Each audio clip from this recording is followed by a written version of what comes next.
What's up, Roxstars? It's Rox, and I am coming to you today with a review for Greenleaf Season 3, Episode 9. So I just finished doing Top of the Blogs, and I had to do Top of the Blogs first because Greenleaf was such a heavy-ass episode. I didn't watch it last night because I was sleepy, and I figured I would watch it this morning, and I just did not expect to have all this range of emotions that I had. I'm going to tell you what. This is such a well-written and well-acted show. It's a shame that it won't get the nods. It won't get the looks from the Emmy board, the Academy.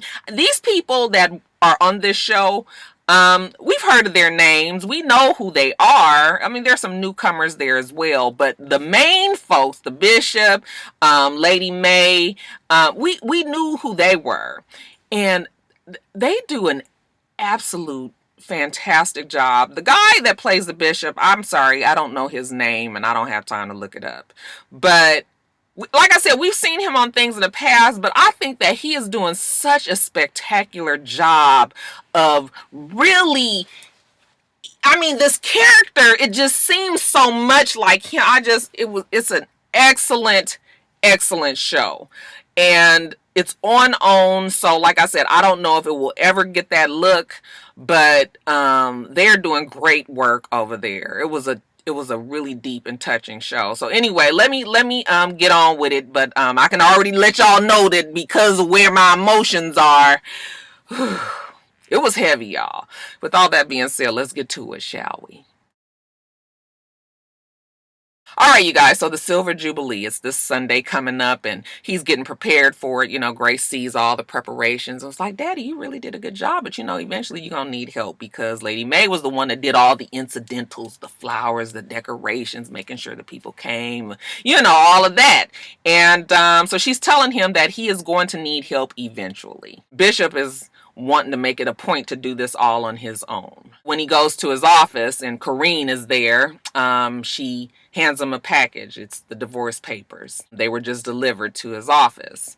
So he goes into his office and he's looking over the paperwork, and I was just like, oh, I just can't believe it. It's come to this, Bishop and Lady May. Later on, we see him at the house talking to Percy, and Bishop lets him know that he got the papers, and you know, he just doesn't know if he should sign. He hasn't got a clear sign from God, and Percy tells him, look, don't hold on to him too long, okay, because there's holes out there to be had. Ponder on it a little bit, and then you just sign them and move on with your life. But Bishop is still not really sure if that's how he feels about things. So anyway, he's back at the church and he's talking to Grace, and you know, he asked Grace how is Sophia, and she was like, you know what, she could stand a visit from you. I was like, yeah, it's interesting that the bishop hadn't talked to Sophia with all this that's going on with her, and her being like his golden child, like that was the called one to the pulpit probably. It's interesting that he hadn't talked to her you know, up until now. Grace wants to talk to him about what's going on with Wicked City woman Rochelle. Okay, did you give her some money? Bishop was like, who told you that? Okay, did your mom tell you that? I didn't give her the money. Okay, she invested it. Why you have such a problem with it? You've been working with her too, and you're using her money as well.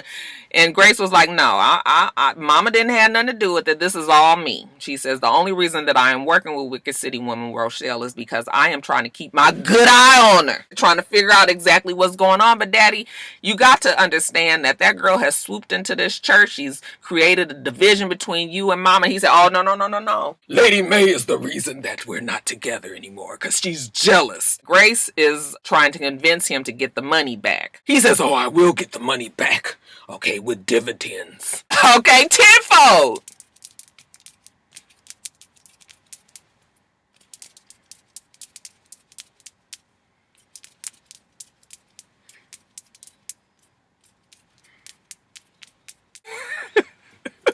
So Bishop goes over to the house and he sees Kevin and Aaron and Charity on the couch playing with the baby. You know, he's like, oh, it's the happy family. I said, Bishop, now you know good damn well this ain't no happy family. Look at your daughter over there looking like, you know, she wish she could sink all the way into that couch where she's never seen again. Bishop goes over there and picks up the baby. The baby was like, nigga, I don't know you.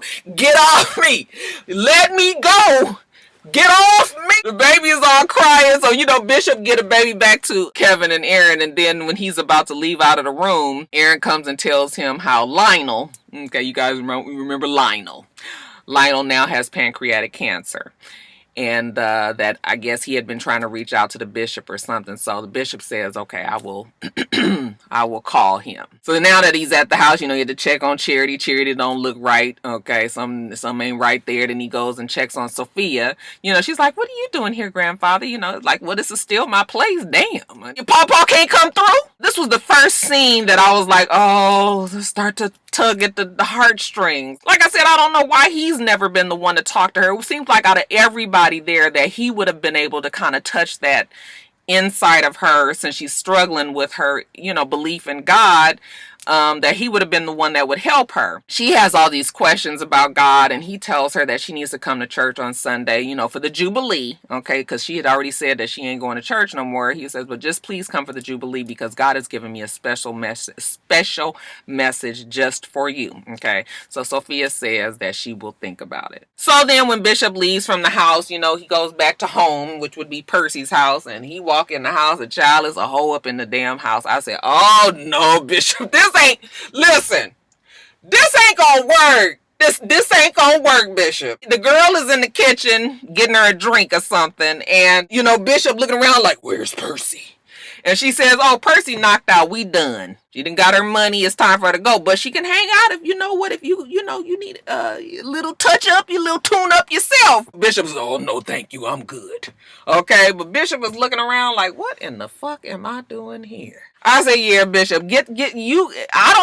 You ain't got to go back to the Greenleaf estates, but Percy's house is not where you need to be. So he need a little break from all of this. So he goes over to Jacob's house. And Jacob is happy to see his dear old dad, because Zora Mama, she ain't really feeling Jacob like that too much these days. So she done left out. She gonna let him and Bishop have daddy son time. Bishop was like, well, was it because of what was going on with Tasha the Skank? And Jacob was like, what you mean with Tasha the Skank? Ain't nothing going on with Tasha the Skank. Bishop was like, no, you can't. Now I know when I came in that room something was going on. And Jacob says, no, look, I don't do that no more, Daddy. But enough about me. Why are you here? Oh, well, the bishop is feeling some kind of way about these divorce papers. He just don't know if he can sign them. The Lord hasn't given me any clear sign. Bishop Fitz Greenleaf. Jacob was like, well, if you don't feel right about it, Pop, don't sign them. If you don't feel like that's what you should do, then you don't need to sign them. You're going to have your Jubilee. Let her have her, day with Lady May, and then you guys go to your separate corners. You live to fight another day. But Bishop is so torn, and just, I'm telling you, the emotions that he was having with this whole thing, I could almost feel the struggle of him internally trying to figure out if this is or isn't what he should do. Oh, he's such a good acting. Now the next day, Bishop is on the porch with that old nasty ass Percy. He should feel good he done released the worms to a young girl the night before. Percy was talking to him, and Percy was just like, have you talked to Lionel yet? And Bishop was like, nope, he hasn't talked to him yet. And Percy was just like, well, you need to handle that. You're going to have to talk to him, even though, you have your feelings about what might have happened. You just basically cannot let this man possibly die without, you rectifying and fixing that situation. So Percy put a little something on Bishop's head to think about. So he goes on to the office, and who should be there in her office but Charity? Now he was worried about her. She was in a state, the day before. And Charity tells him how upset she was at the fact that Aaron and Kevin, that they're about to buy a mid-century home, that they're about to get married, just like, what the fuck is going on? Like, why can't I be happy? Everybody has a happy ending but me. And again, another one of those touching conversations where the bishop was just like, he loves all his children, and he loves the woman that he had his children with, that he raised his children with. Basically, they all have their certain type of gifts that he's proud of her, for her not to worry that her time will come. I was just so... Y'all, it was just so touching. I just was like, even with Charity's no acting ass, I was just like, this is just a whole lot. Just a whole lot. He wanted her to sing at his Jubilee that upcoming Sunday, and she said that she was going to be singing, I wanted to say Going Up Yonder, but it's not. It's If I Can Help Somebody. And he says that he's going to sing the song with her. So then fast forward to Sunday, they're up there on the stage and they're singing, and Lady May is sitting over there looking like, okay, we gonna outdo this. That's her look on her face. We got Sophia out in the congregation, she kind of looked like she over it. We got that old Wicked City woman, Rochelle, got the nerve to be praising the Lord at the damn Jubilee. I said, girl, you have no soul, do you? After they finish singing, Grace gets up there and she does an introduction for her father. He's a man of faith. He walks on faith, by faith, not by sight. She gives this whole rousing introduction, and everybody gets up there and they, standing ovation for the bishop, like we ain't just saw him last week. He gets up there and he gives his special sermon. Now, we don't see the sermon, but after church, Connie, one of the deaconess, goes up to him and says, oh, that Maxine got a lot of competition on that one. Bishop was like, oh, it's not a competition, Connie. She says, yes, it is. I said, yeah, it is. He sees Sophia and he asks her, did she get anything out of the message? And she says she just feels like she don't even have a soul. He says, don't even say anything like that. You know what? I want to take you to my office. Let's just give me 10 minutes, okay? She kind of scuffs at 10. He's like, 5 minutes. I just want to tell you the meaning of life. I said, 5 minutes? I'm game to hear this one here. They get into the office and look, I'm about to get it. Let me get it together. He starts to tell her this story about this runaway train and basically how people are on this runaway train and it's all out of control and people are in pain because of the train and afraid, and all these things are going on. Of course, a runaway train is parallel towards our lives and how things just sometimes get out of control and we just don't know what's going on. Okay, he goes on to say how a person on a runaway train would go up to the front of the train and go talk to the conductors, just like, slow this damn train down. Like, what are you doing? You got everybody back here. They are upset. They hurt. They're scared. I'm going to get it together, you guys. And like, why are you doing this to these people? They are back there and they are afraid. And this is when we question God, like, why are you putting me all through the bad things that happens in our lives? This is when the conductor, who is God, tells the person, is a whole lot going on up here. I am trying to navigate this train through the tough, through the tough terrain. And I'm trying to make sure that I take care of everybody that is back there. I love everybody back there. I'm not trying to scare or upset anybody. I'm trying to make sure that they are all safe. And at the end of this ride, that everything is good. So you go back there and tell everybody that I'm trying to take care of them and that I love them. And I just was so touched by that story, you guys. I was just so touched. Like right now, I just cannot. It had so much meaning. He told her that's life, that's salvation, that's faith. Like, you might not feel like you need God, but God needs you. And I just was like, this is just such a strong message. I was just so touched, you guys. I know. Okay. Roxanne, get it together. But didn't that touch you guys? Or was I the only one? So anyway, Bishop goes back to Percy's, and Percy's is in the kitchen, and he's having a drink. And, Bishop was like, you don't have any company today? And Percy was like, yeah, I can only afford that kind of entertainment once a week. Them people only fuck with me because I'm paying them, okay? You don't know the jewel that you have in Wicked City Woman Rochelle. I mean, you got this young girl who's willing to rub your feet and ride you. I said, you are not talking to my bishop that way. Bishop, don't listen to him. Okay, Wicked City Woman does not want to rub your gnarled feet.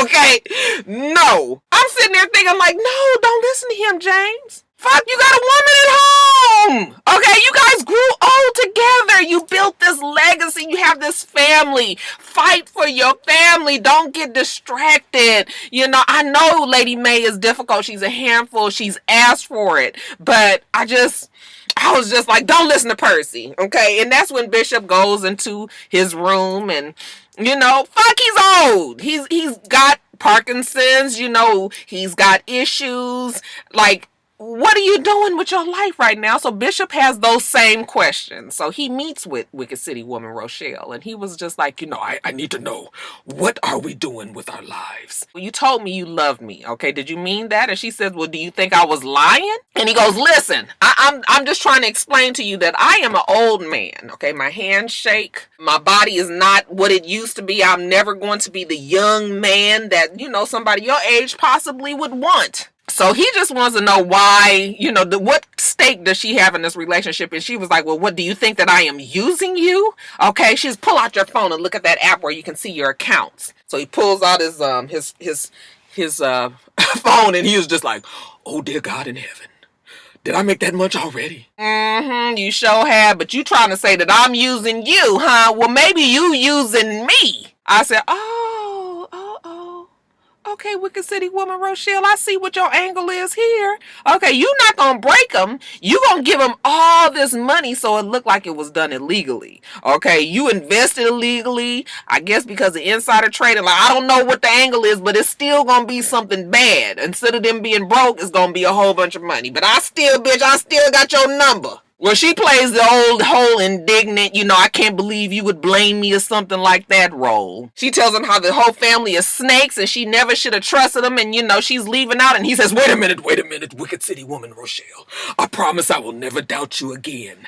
And when I tell you they this close, I said, I'm going to need you to bag up, Bishop. Bag up. Okay, you a little too close. I thought they was going to kiss. I said, you better not kiss that child. You better not kiss her. They didn't kiss, but I was just like, is this the sign that Bishop was looking for? Now comes the time when Bishop has to go and see Lionel. He's living in a assisted living place. While he's about to go be directed, I guess, to Lionel's room, he sees a woman that's in the hallway and she's crying. He stops and talks to her, are you okay? Do you need any help? And she just tells him how her father is in there, and she's basically feeling guilty. She's a working woman. She has kids. She has a family. She does not have the means or the time to take care of her father the way that she wants. You hear people having guilty consciences over putting their parents in a assisted living facility because their parents took care of them all their lives. They're growing up lives. So now when it comes time for her to have to do it, she can't do it. So she's feeling bad. And Bishop again sits down and talks to her and just, really just makes her, I'm going to get it together, you guys. I don't know why I'm so emotional today, but Bishop just tells her that this is the best thing that she could do. God has made it clear that she couldn't take care of him, and this was the place for him where people could care for him 24/7, and for her not to feel guilty. And then they pray together, and she seems to feel better after that. And I was just like, he is acting his ass off. Okay, but then comes time for him to go see Lionel, and he walks in the room, and I'm telling you, that room was nice as fuck. I said, girl, you ain't got to worry about daddy. If his room looks anything like Lionel's room, daddy is doing pretty good. Okay, but anyway, Bishop goes in there, and Lionel sees him, and Lionel apologizes to Bishop, and then Bishop, apologizes as well, but he goes on to say, like, shit happens with your women, you have your women problems and everything. That should be one thing. Your homies need to still be your homies. Your friends need to be your friends. You still need to be able to count on your friends, even when you're having problems with your women. Okay, the fact that you, as my friend, go and have an affair with my woman, okay? Yeah, and again, Lionel apologizes, and Bishop accepts his apology. Bishop says that this is probably going to be the last time that we see each other in this life. He has accepted the apology. He has forgiven him, but he probably will never forget. So he goes back to the church and he signs the papers. And I'm telling you, a little bit of my heart broke when he signed those papers. You could tell how hard it was for him. But he gets up, gathers the papers, takes them to Lady May's office, and he tells her, here are the divorce papers. I signed them, and pretty much it's up to you the fate of this marriage now. Lady May in her dramatic way, why, James? And he says, why what? And she says, why did you sign the papers? And he says, well, you know what? He just realized that maybe he's never deserved this marriage. Okay, so again, it's in her hands. And child, Lady May don't even take the 3 days that Bishop took to think about it. She just signed the paper. I said, oh, Lord. Oh, Lord. Oh, child, if I ain't felt like my pawpaw and granny was getting a divorce right then, I know something. She handed the papers back to him. When she signed, you could see he just almost, I was like, I thought he was going to have a fit. Like, I thought something was going to happen to him. He was just couldn't believe she just did that. And he just takes the papers back and he gives them to Corrine. He says, make sure that these are delivered back to my lawyer. She says, you just missed Sophia. And when he goes in his office, I guess that whole conversation, it affected me more than it did Sophia, because child, she done left the Bible that he gave her on his desk. And he just sits down and, yeah, I guess he's on that runaway train right now, y'all. What y'all think? Excellent episode. Excellent episode. Excellent episode. All right, Rockstars, let me get off of here, get on to work. Make sure that you rate, comment, and subscribe to the channel. I'm itsrox. The channel is for itsrox, and everything else I do will be in the bottom bar. All right. So I hope that you have a wonderful, wonderful rest of your day, and I plan on doing the same. Till next time, Rockstars. Bye.